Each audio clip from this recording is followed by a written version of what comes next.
लाडक्या बहिणींनो नमस्कार, मी राहुल जवादे आरजे मराठी या चॅनलवर आपले स्वागत आहे। तर लाडकी बहीण योजनेचे आता निकष बदलणार आहे व बऱ्याच महिला अपात्र होणार आहे। निवडणुकीनंतर आता तुम्हाला 2100 रुपये मिळणार आहे, अशा बऱ्याचशा बातम्या यूट्यूबवर पसरवल्या जात आहे।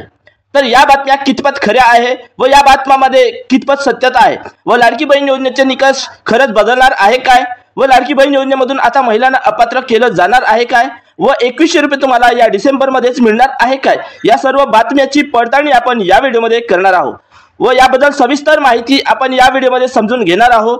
तर त्यासाठी हा व्हिडिओ शेवटपर्यंत पूर्ण पाहायचा आहे। व्हिडिओ आवडला तर एक लाईक जरूर करायचे आहे आणि आमच्या चॅनलला सबस्क्राइब करून बेल नोटिफिकेशनला प्रेस करून ऑन करून घ्यायचे आहे, जेणेकरून असेच माहितीचे व्हिडिओ तुमच्यापर्यंत सर्वात आधी पोहोचत राहणार आहे। तर बघा, लाडकी बहीण योजनेचे निकष खरोखरच बदलणार आहे का व काही महिलांना अपात्र केले जाणार आहे काय। तर बघा, लाडकी बहीण योजनेचे अर्ज अशा भरपूर महिलांनी भरले आहे व ते मंजूर होऊन त्यांना पैसे सुद्धा मिळाले आहे।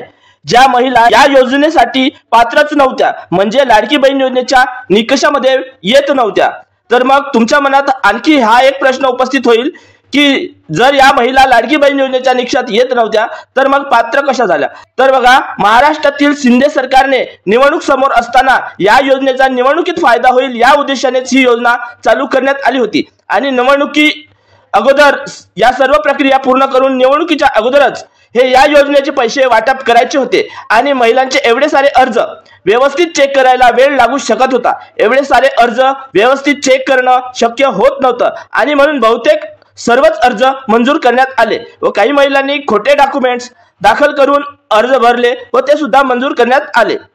पण आता निवडणूक संपली आहे आणि महायुती सरकार अपेक्षेपेक्षा जास्त मतांनी निवडून आली आहे आणि आता देवेंद्रजी फडणवीस मुख्यमंत्री झाले आहे। तर आता निवडणुकीनंतर कोणतेही निकष किंवा अटी बदलण्याची आवश्यकता नाही व ते निकष आणि अटी बदलायची शक्यता पण नाही। ज्या अटी व जे निकष अगोदरच या योजनेमध्ये आहे त्या निकषाचे अटीचे आता काटेकोरपणे पालन केले जाणार आहे व ज्या अटी व जे निकष अगोदरच आहेत त्याच आधारावर जर चुकीचे अर्ज आढळून आल्यास त्या महिलांचे पैसे मिळणे बंद केले जाऊ शकते व त्या महिलांना या योजनेच्या बाहेर केले जाऊ शकते। तर आता या लाडकी बहीण योजनेचे काय अटी आहे, काय निकष आहे ते आपण समजून घेऊ। तर लाडकी बहीण योजनेच्या पात्रतेसाठी पहिले निकष म्हणजे तुमच्या कुटुंबातील सर्वांचे मिळून वार्षिक उत्पन्न 2.5 लाख पेक्षा जास्त असायला नको आणि दुसरी अट म्हणजे तुमच्या कुटुंबात कोणतीही व्यक्ती आयकरदाता म्हणजे इन्कम टॅक्स भरणारा नको आणि आता तिसरी अट, तुमच्या कुटुंबात कोणतीही व्यक्ती नियमित कर्मचारी म्हणून सरकारी विभाग, उपक्रम, मंडळ, भारत सरकार किंवा राज्य सरकारच्या स्थानिक संस्थेमध्ये कार्य करत असायला नको आणि आता चौथी अट, सदर लाभार्थी महिला शासनाच्या इतर विभागामार्फत राबवण्यात येणाऱ्या आर्थिक योजनेद्वारे 1500 रुपयांपेक्षा जास्त लाभ घेत असायला नको, म्हणजे सदर महिला शासनाच्या इतर कोणत्याही योजनेचा लाभ घेत असायला नको। यानंतर पाचवी अट, तुमच्या कुटुंबातील व्यक्ती विद्यमान किंवा माजी खासदार किंवा माजी आमदार असायला नको। यानंतर सहावी अट, तुमच्या कुटुंबातील व्यक्ती भारत सरकार किंवा राज्य सरकारच्या बोर्ड, कॉर्पोरेशन बोर्ड, उपक्रमाचे अध्यक्ष, उपाध्यक्ष किंवा सदस्य असायला नको। यानंतर सातवी अट, तुमच्या कुटुंबातील व्यक्तीच्या नावावर कोणतेही 4 चाकी वाहन, ट्रॅक्टर वगळून, म्हणजे ट्रॅक्टर असेल तरी चालेल पण इतर कोणतेही 4 चाकी वाहन त्यांच्या नावावर नोंदणीकृत असायला नको। आणि आठवी अट, तुमच्या कुटुंबातील फक्त 2च महिलांना या योजनेसाठी पात्र केले जाणार आहे, म्हणजे तुमच्या कुटुंबातील फक्त 2च महिलांना या योजनेचे पैसे दिले जाणार आहे। तर हे निकष व या अटी या योजनेमध्ये अगोदरच आहे व आता या योजनेचे कोणतेही निकष बदलणार नाही। महिला व बाल विकास विभागातर्फे अशी सूचना देण्यात आली आहे।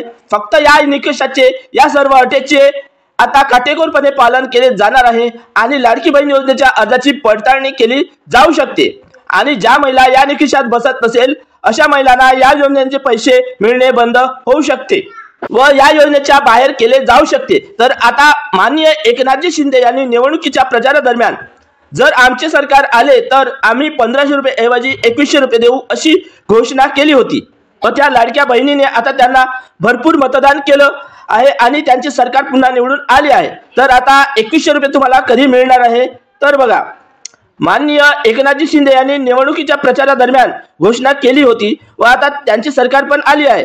तर या घोषणेला अधिकृतपणे लागू करण्यासाठी सरकारला विधिमंडळाची मंजुरी घ्यावी लागते व नवीन जी आर काढावा लागतो आणि मंजुरी घेण्यासाठी अधिवेशनात हे प्रकरण मांडावं लागतं आणि नवीन सरकार स्थापन झाल्यानंतर जे नवीन सरकारचं हिवाळी अधिवेशन होईल त्या अधिवेशनात हे प्रकरण मांडलं जाईल व त्यानंतर चर्चा होईल व नंतर मंजुरी मिळाल्यानंतर नवीन जी आर येईल व त्या जी आर नुसार तुम्हाला 1500 रुपये ऐवजी 2100 रुपये देण्यात येऊ शकते।